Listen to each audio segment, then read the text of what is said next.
Hello students, welcome to my YouTube channel. Today I am going to solve question second of exercise 4b.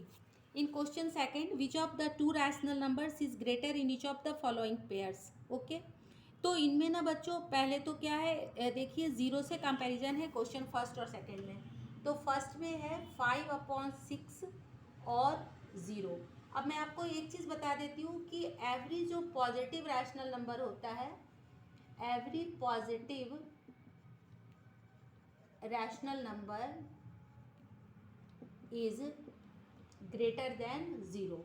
चाहे कोई भी positive rational number हो, वो हमेशा zero से क्या होगा, बड़ा होगा। Therefore 5/6 greater than zero.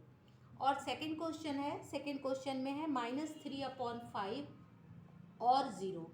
तो एक चीज़ यहाँ पर फिर एकदम क्लियर आप याद रखना चिल्ड्रेन कि एवरी जो नेगेटिव रैशनल नंबर होता है, एवरी नेगेटिव रैशनल नंबर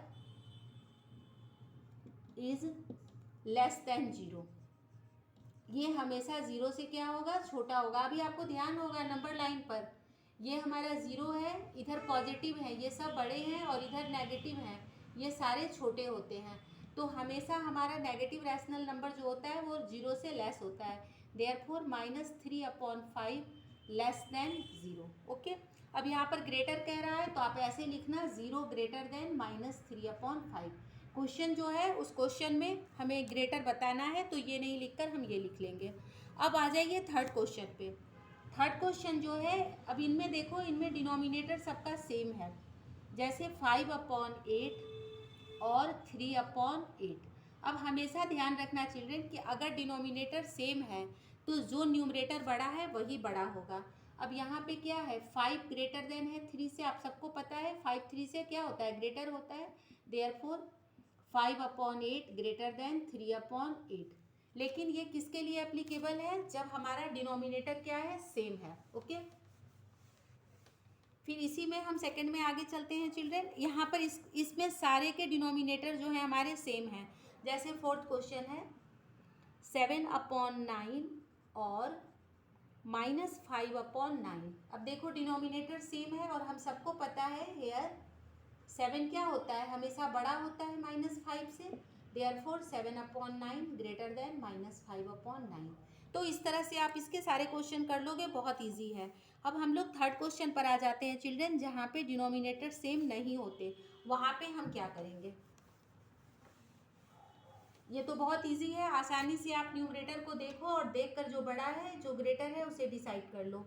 अब थर्ड के फर्स्ट में हम आते हैं, 5/9 और -3/-8। देखिए चिल्ड्रेन, अगर यहाँ पे एक माइनस होता तो हम सबको पता है कि पॉजिटिव नंबर नेगेटिव से बड़ा होता है, लेकिन यहाँ पे माइनस माइनस के साइन कैंसिल हो जाएंगे। -3/8 में से क्या इसको लिख सकते हैं, -1 3 -1 8, तो ये कैंसिल हो गया और ये बच गया 3/8। अब देखो यहाँ डिनोमिनेटर 8 है और यहाँ डिनोमिनेटर 9 है, तो यहाँ पर सेकेंड मेथड नहीं चलेगा। यहाँ पर हम 9 और 8 का एलसीएम निकालेंगे।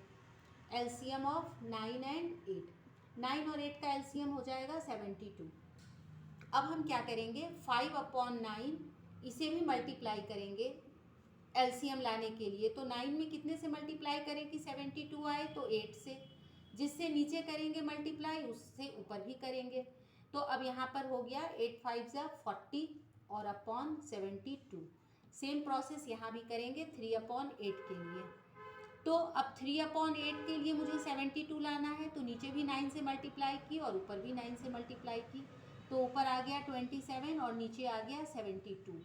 अब देखो हमने दोनों डिनोमिनेटर को सेम कर लिया, दोनों डिनोमिनेटर को सेम कर लिए। दो मेथड है, एक और मेथड है चिल्ड्रन, अभी वो भी बताऊंगी मैं।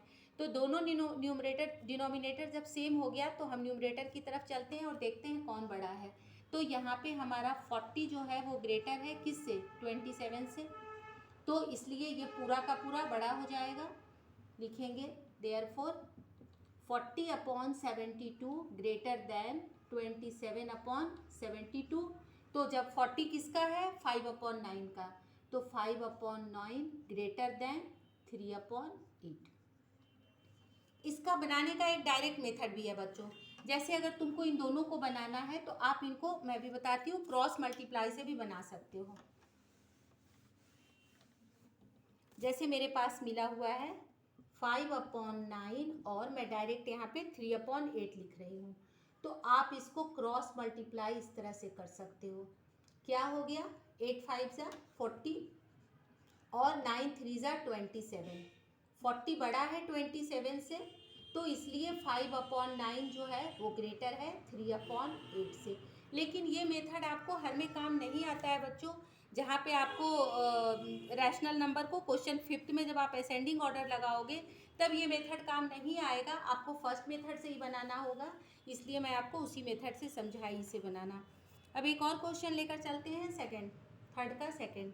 थर्ड के सेकेंड में है 4/-3 और 8-8/7। ओके, फिर हम वही काम करते हैं चिल्ड्रेन। यहाँ पे हम इसे ऐसे लिख सकते हैं, माइनस की साइन को आप ऊपर भी रख सकते हो और 7 और 3 का एलसीएम निकाल सकते हो। एलसीएम ऑफ 3 and 7, तो ये हमारा 21 हो गया। अब -4/3, 21 लाना है चिल्ड्रेन मुझे, तो 3 को कितने से मल्टीप्लाई करें, 7 से। जिससे नीचे मल्टीप्लाई करेंगे उसी से ऊपर भी करना होगा और माइनस की साइन आगे आ जाएगी। अब ये हमारा हो गया -28/21। ठीक है, क्या कि मैं पहले एलसीएम निकाली, एलसीएम निकाल कर फिर ये जो एलसीएम जो होता है ना बच्चों, उसको इससे डिवाइड कर देते हैं, वही डिजिट ये आ जाती है। जैसे 21 को 3 से डिवाइड करोगे तो 7 आ गया, उसी 7 से हम न्यूमरेटर और डिनोमिनेटर को मल्टीप्लाई कर रहे हैं। सेकंड वाले पर आते हैं, -8/7। आपको पता है 21 लाने के लिए 7 को 3 से मल्टीप्लाई करना है, जिससे नीचे मल्टीप्लाई करेंगे उससे ऊपर भी करेंगे, माइनस की साइन लगा देंगे, और ये हमारा 8 3 जा 24। अब आप देखो माइनस में है, आप सबको पता है कि माइनस में जो नंबर बड़ा होता है वो छोटा होता है और जो नंबर छोटा होता है वो बड़ा होता है। क्या लिखेंगे, हेयर -24 ग्रेटर देन -28, देयरफॉर कौन बड़ा है हमारा यहाँ पे, -8/7 ग्रेटर देन -4/3। ईजी है। अब यहाँ पे जब हमारा चिल्ड्रेन, एक बार वापस एक्सप्लेन कर रही हूँ, अगर हमारा डिनोमिनेटर सेम नहीं है तो हम पहले एलसीएम निकालेंगे। एलसीएम निकाल कर बच्चों डिनोमिनेटर से डिवाइड करेंगे, डिवाइड करके जो डिजिट आता है उससे न्यूमरेटर और डिनोमिनेटर को मल्टीप्लाई करेंगे। ये करने का बस एक ही हमारा मोटो है, ताकि दोनों के डिनोमिनेटर सेम हो जाएं। और जब दोनों के डिनोमिनेटर सेम हो जाएंगे तो फिर हम न्यूमरेटर को देखकर जज कर लेंगे कि किसका न्यूमरेटर बड़ा है और किसका न्यूमरेटर छोटा है, और फिर उसी के अकॉर्डिंग हम इसको क्या करते हैं, सॉल्व कर लेते हैं। अब यहाँ पर इसी तरह से हम देखो चिल्ड्रन सारे क्वेश्चंस बना सकते हैं। एक और मैं जैसे थर्ड भी बता देती हूँ।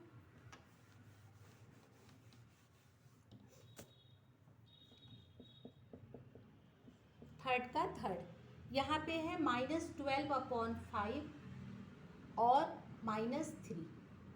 अब देखिए -3 का मतलब क्या है, डिनोमिनेटर में 1। अब दोनों का डिनोमिनेटर मुझे सेम करना है, तो -12/5 को तो ऐसे ही रहने देते हैं, और -3/1 के लिए क्या करते हैं बच्चों, नीचे भी 5 से मल्टीप्लाई कर देते हैं और ऊपर भी 5 से।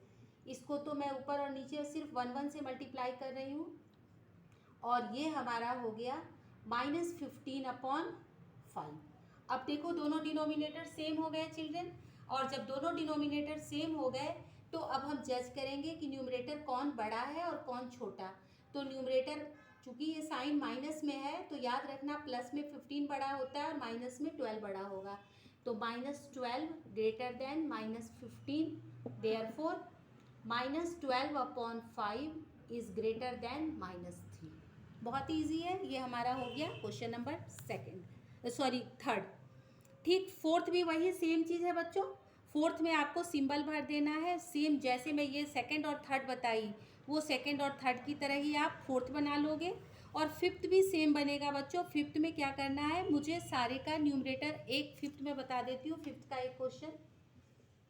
फिफ्थ में मुझे अरेंज करना है इनको असेंडिंग ऑर्डर में। असेंडिंग का मतलब होता है चिल्ड्रन छोटे से बड़ा।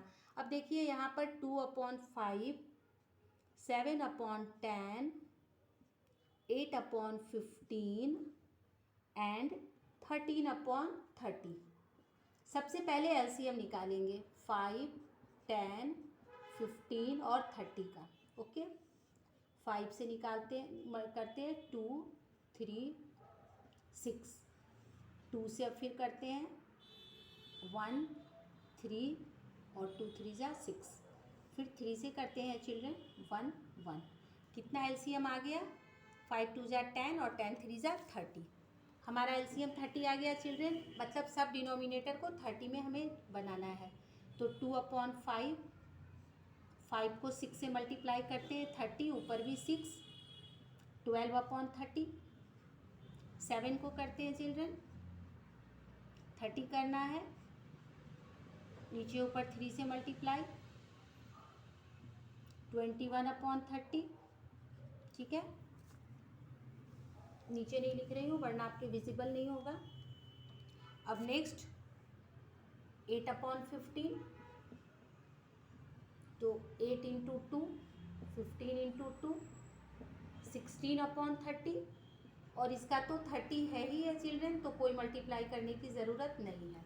अब देखो सबके डिनोमिनेटर सेम हो गए, 30 30 30।